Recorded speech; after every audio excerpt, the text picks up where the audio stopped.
my name is Ruth Ann Lane, and you are on the Elementary Project-Based Learning Facebook Live video. Today's topic is brainstorming your PBL unit ideas with your students. Today I'm going to be giving you an actual example from my first grade classroom with my teaching partner. I cannot take full credit for this. She and I did this together. I was really excited when I found it, so I'm going to share it with you. I also am going to kind of talk about different questions that I use to lead students to PBL unit ideas. I'm really excited about today's topic. As always during our live broadcast, if you comment during the live broadcast and say anything from a question you have to what the PBL unit is you're currently doing and put that in the comments, I will send you a free resource. So I'm really excited to talk with you today about how I brainstorm PBL unit ideas with my students. The first thing that I want to kind of tell you is that when I brainstorm PBL unit ideas with my students, I always kind of plant some seeds ahead of time if there's a specific unit that I want them to do. I'll post a link later this week to a blog post that talks more about that on my blog, but I kind of wanted to give you that caveat before I got started, because sometimes we plan unit ideas that we want the students to take, but this is kind of just assuming that you and your students have not picked a PBL unit idea, you haven't planned anything yet, you're kind of wanting to brainstorm with them to get topics that they would be interested in. When I do a brainstorming session with students, the first thing that I do sometimes is create a topic list with them. This is a very basic thing to do, so just asking them topics that they're interested in, and then we list all of those out. This is a great thing to keep all year long, because as things come up in the news, as things come up in your school, if something relates to the topic list that you've created with your students, it's a great way to come up with a PBL unit idea from that topic list. It's also a great thing to go to if you kind of get stuck or if you feel like you're kind of in a rut with your kiddos. So that's something that I recommend doing at the beginning of the year, is coming up with that brainstorming topic list and then maybe posting it somewhere in your room and adding to it as your kiddos talk about things.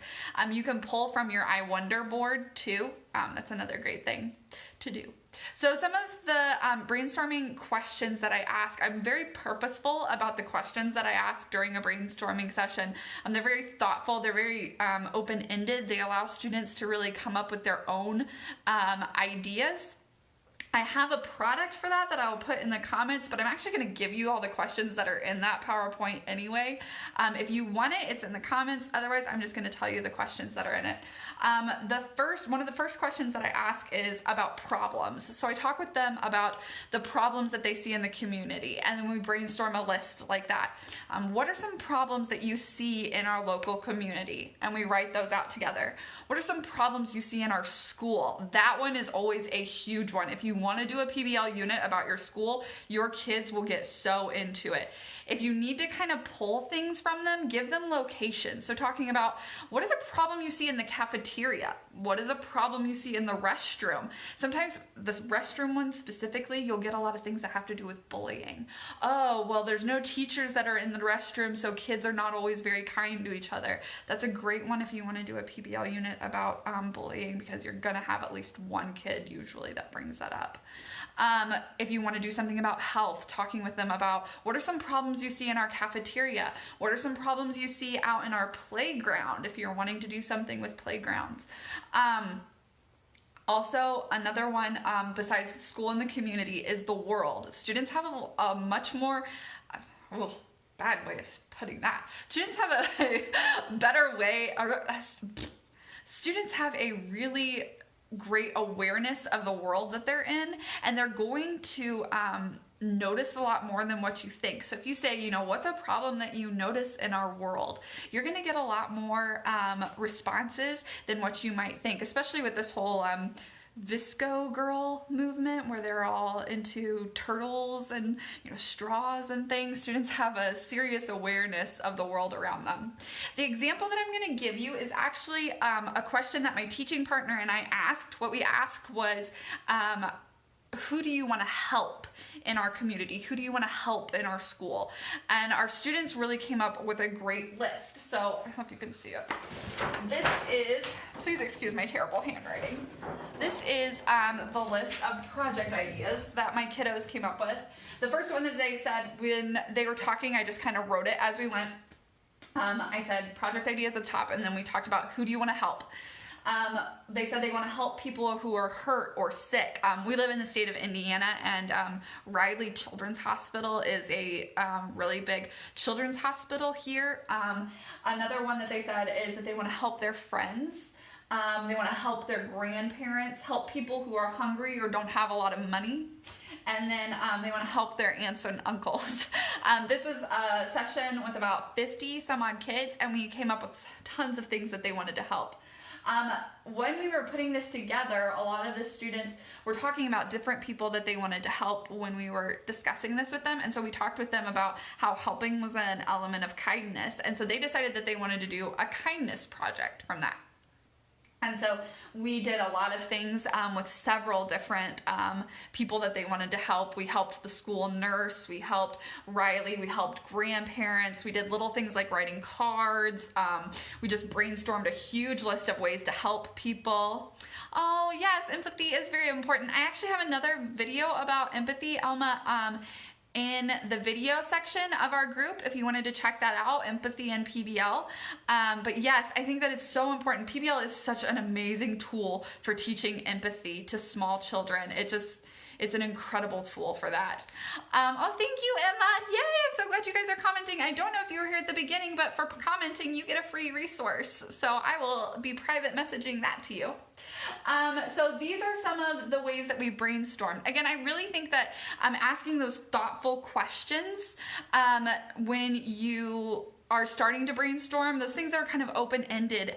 And, you know, if you need to guide them more, giving them those locations, you know, what are some problems you see in our community? If you hear crickets, then give specific locations in your community. What are some problems that you see at the park when you go with your family? What are some problems that you see when you're walking down Main Street? How many of you have been to Walmart lately? What's a problem that you see there? You know, pulling it out a little bit more if they need it, but start open-ended and allow them to kind of do a lot of the legwork for you. My next question that I kind of like to ask is, who is someone that you want to help, or what is something you want to help? Now that what is something you want to help can kind of lead to lead to answers like, oh, we want to help pets. Oh, we want to help the Humane Society. A lot of kids have things that they've been wanting to help people with, and this really opens up a tool for them to feel empowered in helping not only their community, but someone too. And then the last question that I use in my brainstorming is, what is something you wish was different? Now this is so powerful with kids of any age. I don't care, primary or intermediate. When you say something like, what do you wish was different? Your students might say something like, what do you mean? And then you can tell them, okay, well, what do you wish was different in our classroom? When you come in every day, what do you wish was different? What do you wish wasn't the way that we do it now? Or when you go on the bus, what is something that you wish was different? You're gonna get answers that will blow your mind, even from your 5- and 6-year-olds. I wish that the way that we did stations was different. Okay, let's talk about that. What do you wish was different about it? What do you wish was different about the way that we do bus routine? Now, some of these will lead to PBL units, some of them will not, but no matter what, you are creating a culture where your students feel like they can come to you with issues that they see in the world, with problems that they're having in their community and in the classroom. And those can lead to PBL units. So opening that dialogue with your students can lead to brainstorming, but it can also lead to a culture that really encourages project-based learning. Finally, once you've done your brainstorming with your students, you'll notice down here we voted. We had 34 kids that voted to do the kindness activity or kindness PBL unit, and 12 that did not. So always when you are done with your brainstorming, give them an opportunity to vote. Shout out to my teaching partner, Stephanie, because this was totally the both of us and not just me. I can't take full credit for it. But I want to definitely encourage you to give your students the opportunity to vote when they have finished brainstorming their list. I'm going to put that product down in the comment. Elma and Emma, I'm actually going to send it to you for free. So thank you guys very much for participating today. I am so excited to announce something today. I am going to post it here in about 30 minutes to 40 minutes. I am starting a session every Sunday at 8 p.m. Eastern time. There will be a video posted instead of doing a live. There will be a video posted that does a walkthrough through a PBL unit. I'm really excited about this session. It's going to be a 6-week session, and we are going to start from the beginning, which is going to be things like brainstorming or coming up with PBL unit ideas, writing a driving question. That's going to be in our very first session. That first session next Sunday is called The Birth of a PBL Unit, and I am so excited about this. If you are a part of the Elementary Project-Based Learning Facebook group, the great thing about this is everything that I'm putting out on Sunday is going to go into that units tab to the side. So you will have access to the resources. Oh, thanks, Emma. I'm really excited about it. I've been working on it for a couple months. I am going to put it in the units section, and you're going to have access to all my blog posts about it. You're going to have access to all those videos. Any resources that I give for free you're going to have. Oh, great. I'm so excited, Leah. Welcome. It's good to hear from you. I haven't heard from you in a while. I missed you. Okay, so any of those resources will be in that units section. I'm really excited about my new blog too. I don't know if you've heard me mention it a couple times, but it's going to be completely up and running for you by then. And oh, thank you, Alma.